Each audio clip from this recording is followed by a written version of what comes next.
Bueno, vamos a hablar sobre las crisis hipertensivas. La hipertensión arterial es una enfermedad crónica que afecta a 65 millones de americanos.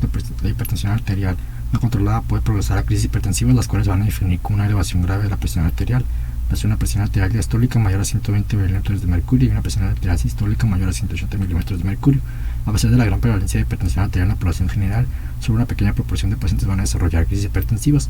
Algunos factores de riesgo van a ser el control inadecuado de la presión arterial, esto más que nada asociado a emergencia hipertensiva. También tenemos obesidad, edad avanzada, sexo femenino, presencia de cardiopatía hipertensiva, enfermedad coronaria, diabetes mellitus, apnea obstructiva del sueño, insuficiencia renal crónica y consumo de sal.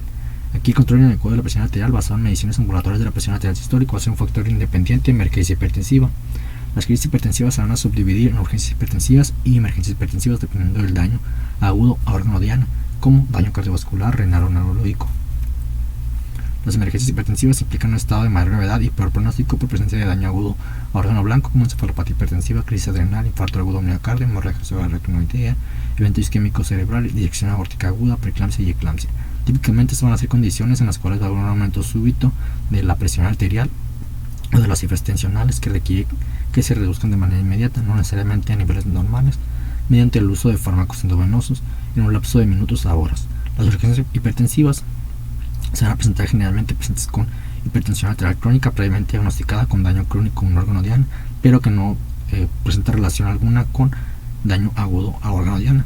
Van a requerir una reducción de la presión arterial de manera gradual en un periodo de 24-48 horas mediante el uso de fármacos orales, y con frecuencia no va a requerir el internamiento hospitalario y se pueden tratar de manera ambulatoria. Algunos ejemplos de emergencias hipertensivas tenemos la encefalopatía hipertensiva, el ictus asociado a hipertensión, insuficiencia cardíaca congestiva y edema agudo pulmonar asociados a hipertensión, cardiopatía isquémica sintomática, aneurisma disecante de aorta, eclampsia, hemorragia importante, traumatismo craneoencefálico, lo que es la elevación de catecolaminas por feocromocitoma o la suspensión brusca de clonidina, retinopatía hipertensiva grave, feocromocitoma, entre otros, ¿no? En cuanto a los ejemplos de urgencias hipertensivas, tenemos la hipertensión esencial no complicada grave, hipertensión secundaria no complicada grave, hipertensión asociada a epistaxis grave, la interrupción de tratamiento antihipertensivo previo, hipertensión de rebote, hipertensión inducida por fármacos, entre otros. En cuanto a los hallazgos que podemos encontrar en la exploración física en un paciente con crisis hipertensivas, tenemos que la presión arterial generalmente va a ser mayor a 220 sobre 140 milímetros de mercurio. En el fondo de ojo podemos observar hemorragias, exudados y papiledema. En cuanto a la exploración neurológica, tenemos que por el paciente puede presentar cefalea, convulsiones, somnolencia, confusión, estupor, pérdida visual, déficit neurológico focal o llegar hasta en coma. En cuanto a la exploración cardiovascular, pues el paciente puede presentar choque de la punta prominente, congestión pulmonar, esteroras crepitantes, taquicardia y taquipnea. Y en cuanto a la exploración renal o las manifestaciones renales, va a haber elevación de azoados, proteinuria y oliguria. En cuanto a la exploración gastrointestinal, las manifestaciones gastrointestinales pueden presentar el paciente náuseas o vómito. En cuanto a la evaluación clínica, pues el paciente con emergencia hipertensiva puede tener datos de falla cardíaca aguda, así como datos de isquemia miocárdica, que pueden ir desde un ángulo hemodinámico hasta un infarto agudo del miocardio. En cuanto a la exploración cardiovascular, se deben centrar en signos de descompensación del ventrículo izquierdo, como lo son los estertores crepitantes, que nos pueden indicar, nos pueden sospechar de edema agudo pulmonar, el soplo de insuficiencia mitral o aórtico, o un ritmo de galope con tercer ruido cardíaco que nos indica sobrecarga de volumen. En cuanto a la encefalopatía hipertensiva, esta puede reducir la cognición del paciente, además de producir efectos neurológicos focales y convulsiones. La clínica va a ser cefalea intensa, náuseas, vómitos, alteraciones visuales, nistagmos, crisis convulsivas focales o generalizadas y un estado confusional del paciente, así como alteraciones de la movilidad. Aquí el síntoma más común va a ser cefalea en el 75% de los casos, y alteraciones como hemiparesia o afasia van a ser poco comunes, a comparación de síntomas más frecuentes o manifestaciones más frecuentes como las alteraciones visuales, como visión borrosa, escotomas, defectos en campos visuales, entre otros, ¿no? Se debe diferenciar, o es importante diferenciar, lo que es la encefalopatía hipertensiva del EBC por hipertensión arterial crónica. Alteraciones clínicas neurológicas asociadas a hipertensión arterial crónica son en general focales, como en el caso de un EBC lacunar o una hemorragia de ganglios basales, a diferencia de las alteraciones asociadas a hipertensión aguda, las cuales están asociadas comúnmente a disfunción cerebral difusa. Una exploración neurológica detallada desde el ingreso y durante el seguimiento nos puede aportar información valiosa sobre el daño al sistema nervioso central, ya sea como una manifestación focal en el caso de EBC o una manifestación difusa en el caso de encefalopatía hipertensiva. Un EBC se puede evaluar con la escala de Cincinnati o la mnemotecnia FAST, que ahorita la vamos a comentar. En cuanto al daño renal agudo, se va a sospechar en pacientes con una elevación severa de la presión arterial, hematuria, oliguria, anuria o impairamiento de la función renal, y se va a considerar cuando el paciente presenta un aumento del 25% en lo que es la excreción de creatinina. En cuanto a la retinopatía diabética, pues esta se va a evaluar con la clasificación de Kate-Wagner-Baker, que ahorita la vamos a mencionar también. Y en cuanto a la disección aórtica, vamos a sospecharlo, se va a presentar en pacientes con dolor torácico intenso, hipertensión arterial que se va a seguir de hipotensión, pérdida de los pulsos periféricos, así como cambios en la coloración de la piel. En cuanto al fecomocitoma, este se va a presentar en un paciente con hipertensión paroxística y cefalea y palpitaciones. Aquí tenemos la escala de Cincinnati, la anatomía fase, que consta de 3 componentes, lo que es la simetría facial, la caída del brazo y el habla. En la simetría facial, pues vamos a pedir al paciente que muestre los dientes y sonríe, y se va a presentar la simetría. En la caída del brazo, pues le vamos a pedir al paciente que extienda los brazos o que los eleve, y un brazo o ambos brazos pueden estar el movimiento alterado, no va a elevarlo tanto el brazo o va a haber problemas para elevarlos. Y en cuanto al habla, pues al pedirle al paciente que diga una frase o un trabalenguas, obviamente va a haber dificultad o problemas al habla. En cuanto a la clasificación de Kate-Wagner-Baker, tenemos el grado 1, que es la esclerosis arteriolar, en hilo de cobre o plata, constricción focal, poca o no alteración de lo que son órganos sistémicos. En el grado 2, constricción focal o difusa, cruces arteriovenosos, exudados duros, hemorragias pontiformes, trombosis venosos. Va a haber presión arterial alta de manera permanente sin daño sistémico. En el grado 3, edema retiniano en el sistema macular, hemorragias retinianas, exudados venosos, cambios escleróticos severos, y la presión arterial va a estar elevada de manera permanente con daño a órganos sistémicos. Y el grado 4 ya va a ser todo lo anterior junto con edema de papila, y va a haber alteración grave en el sistema nervioso central, riñón y otros órganos. En cuanto al diagnóstico, pues en el paciente con crisis hipertensiva es importante realizar estudios de laboratorio y gabinete para evaluar el estado actual del paciente y el potencial daño órgano blanco. Los estudios a realizar en emergencia hipertensiva se van a encuadrar en 2 niveles de prioridad: los estudios iniciales y los estudios posteriores. Los estudios iniciales se van a utilizar para confirmar la presencia de alguna alteración orgánica y se van a realizar al mismo tiempo que el tratamiento antihipertensivo. Van a ser biometría, química sanguínea, análisis de orina, electrocardiograma y estudios de imagen cuando proceda. Los estudios posteriores se van a realizar una vez que se hace estabilizar al paciente y se van a emplear para detectar las causas secundarias de crisis hipertensivas. Tenemos los estudios iniciales, que es el estudio microscópico del segmento urinario, que puede mostrar proteinuria significativa de eritrocitos o saliendo celulares, que nos va a indicar enfermedad del parénquima renal. Lo que es un fótis de sangre periférica, que nos detecta la presencia de anemia hemolítica microangiopática, que puede complicar lo que es la emergencia hipertensiva. Una química sanguínea, que nos va a mostrar alteraciones hidroelectrolíticas como hipopotasemia, más que nada por la activación de la aldosterona, hasta en el 50% de los casos de pacientes con emergencia hipertensiva. También el electrocardiograma nos puede identificar o mostrar datos de isquemia coronaria o infarto, como el supra o infranivel del segmento CT, así como hipertrofia ventricular izquierda. Y en la radiografía de tórax nos puede mostrar edema pulmonar, un estrechamiento miastínnico, que este último nos va a hacer sospechar de disección aórtica. Ya en el tratamiento, pues tenemos que la emergencia hipertensiva se va a tratar más que nada cuando haya, o más bien se relaciona con elevaciones marcadas de la presión arterial y daño agudo a órgano diana, como encefalopatía, lo que es el infarto agudo del miocardio, angina inestable, edema agudo del pulmón, eclampsia, ictus, trauma craneal, hemorragia intensa o disección aórtica. Estos van a requerir hospitalización y tratamiento de manejo parenteral. Aquí el objetivo del tratamiento es la reducción controlada y progresiva de la presión arterial. Va a haber una reducción, o tiene que haber una reducción del 20-25% de la presión arterial media durante un periodo de varios minutos hasta 1 hora, pero el objetivo no va a ser reducir la presión arterial hasta niveles normales. Si se disminuye más del 25% de la presión arterial en menos de 1 hora, va a aumentar la mortalidad del paciente. Una excepción para esto va a ser la disección aórtica, en la cual sí se debe disminuir la presión arterial a valores normales, pero va a ser la única excepción de las situaciones de las emergencias hipertensivas.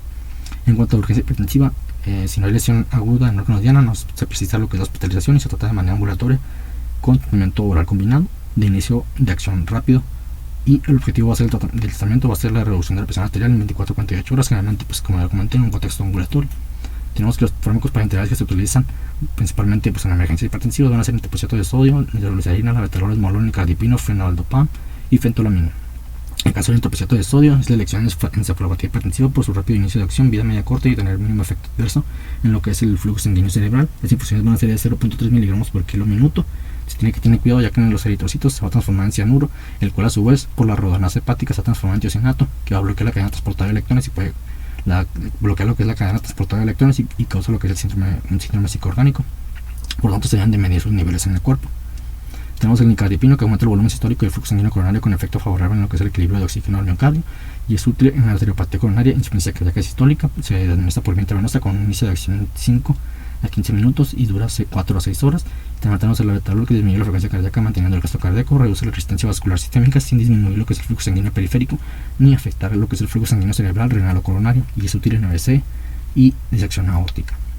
En cuanto a la nitroglicerina, es la elección en crisis hipertensivas que cursan de manera concomitante con signos de isquemia hemocárdica. Su dosis va a ser 5 a 10 microgramos por kilo minuto. También tenemos el fenoldopam, y causa vasodilatación periférica actuando sobre receptores periféricos de dopamina 1 y va a ser tan eficaz como nitroprusiato de sodio en el tratamiento de emergencia hipertensiva. La dosis inicial va a ser de 0.1 microgramos por kilo minuto. Y tenemos por último la fentolamina. Es un antagonista alfa-adrenérgico usado en emergencias hipertensivas inducidas por catecolaminas, como en el caso del fibromasitoma o en el caso de un paciente que ingiere tiramina y que es tratado con inhibidores de monoaminoxidasa. En el caso de los fármacos orales que se usan en emergencias hipertensivas van a ser diuréticos de asa, beta-bloqueadores, YECA, ALA2 y calcio antagonistas. Y aquí en estos pacientes se va a desaconsejar el uso de nifedipino sublingual debido a que la respuesta es imprevisible y más que nada se debe a la vasodilatación potente, ¿no?, que genera este fármaco con su uso. Ahí tenemos las dosis de los fármacos orales e intravenosos para emergencias y urgencias hipertensivas. Y ya presenta tratamiento específico, tenemos que la encefalopatía hipertensiva está acompañada de un aumento intenso de la resistencia vascular. Después de reducir la presión arterial va a haber una mejoría en lo que es el estado mental del paciente, van a cesar lo que son las convulsiones y va a haber una relajación de la vasoconstricción. Se va a definir como una presión arterial muy alta, como una presión arterial diastólica mayor a 140 milímetros de mercurio, con lesión vascular que se manifiesta en forma de hemorragia retinales, exudados y edema de papila. El nitroprusiato de sodio, como ya se mencionó, va a ser la elección con infusiones de 0.3 miligramos por kilo minuto hasta 10 microgramos por kilo minuto hasta alcanzar lo que es la cifra tensional adecuada.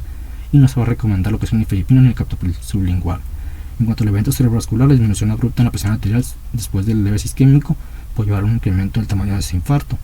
En la isquemia cerebral aguda, la elevación moderada de la presión arterial usualmente puede ser tratada de manera conservadora, pero la presión arterial debe ser controlada estrechamente si se utiliza lo que es la terapia fibrinolítica. Si se utiliza terapia fibrinolítica para EBC agudo, la meta de la presión arterial debe ser una presión arterial sistólica menor a 185 milímetros de mercurio y una presión arterial diastólica menor a 110 milímetros de mercurio. Si no se usa fibrinolítico, los antihipertensivos pueden ser retirados a menos que haya una presión arterial media estimada mayor a 130 milímetros de mercurio o una presión arterial sistólica mayor a 220 milímetros de mercurio. Y aquí los fármacos que son fácilmente escalables, que tienen un inicio de acción inmediato, con mínimo efecto en lo que son los vasos sanguíneos cerebrales y con baja probabilidad de producir un descenso abrupto de la presión arterial, son los que deben ser utilizados. Algunos ejemplos de estos van a ser el labetalol y el enalapril por vía intravenosa. En cuanto al infarto agudo del miocardio, pues tenemos que los síntomas coronarios que más se ven en emergencia hipertensiva va a ser junto con angina inestable. El incremento de las resistencias vasculares sistémicas va a aumentar el consumo miocárdico de oxígeno y el estrés parietal sistólico de la pared ventricular. Los metatosis intravenosos, además de reducir las resistencias vasculares, aumentan la perfusión coronaria, por lo que van a ser la elección en este caso. Tenemos que la nitroglicerina es un potente vasodilatador que reduce la precarga, aumenta el flujo sanguíneo coronario a través de la dilatación de vasos coronarios colaterales. Suprime lo que es el vasoespasmo coronario y disminuye las demandas de oxígeno. Es el mejor agente en crisis hipertensivas que se complican con enfermedad isquémica y bypass coronario. También tenemos beta bloqueadores como el esmolol o labetalol que reducen el estrés parietal y el consumo miocárdico de oxígeno. En el caso del nitroprusiato de sodio se va a reservar para pacientes con hipertensión arterial refractaria a nitratos y beta bloqueadores, ya que va a condicionar un robo de la circulación coronaria en presencia de obstrucción arteriotrombótica de la luz de la arteria responsable del infarto, ocasionando mayor isquemia. En cuanto al edema agudo pulmonar y falla ventricular izquierda, tenemos que la elevación súbita de la presión arterial sistémica frecuentemente va a precipitar lo que es la aparición de edema agudo del pulmón, no necesariamente acompañado siempre de insuficiencia cardíaca sistólica. Se relaciona con una redistribución del flujo sanguíneo a nivel pulmonar ante el aumento de las resistencias vasculares sistémicas y condiciona un aumento exagerado de la poscarga del ventrículo con la consiguiente congestión del pulmón. El tratamiento de elección aquí va a ser nitroprusiato de sodio y diuréticos de asa que van a reducir tanto la precarga como la poscarga. Y asimismo los nitratos intravenosos también van a ser efectivos, sobre todo si existe o está asociado con un fondo isquémico. Tenemos un algoritmo del manejo. Por ejemplo, si llega un paciente con crisis hipertensiva con una presión arterial mayor a 180 sobre 120 milímetros de mercurio, tenemos que determinar si tiene una emergencia hipertensiva. Si no es una emergencia hipertensiva, va a ser una urgencia hipertensiva y se va a dar tratamiento general, que va a ser el manejo farmacológico por vía oral, y se va a determinar si requiere hospitalización. En el caso de que no requiera hospitalización porque no tiene daño órgano diano, pues se va a tratar de manera ambulatoria. Si tiene emergencia hipertensiva, se le va a dar tratamiento general, que consiste en hospitalizar al paciente, realizar una monitorización continua de la presión arterial y dar tratamiento farmacológico por vía intravenosa, así como determinar si tiene daño a órgano diano y pues dar un tratamiento específico para esto. Y eso sería todo de crisis hipertensivas.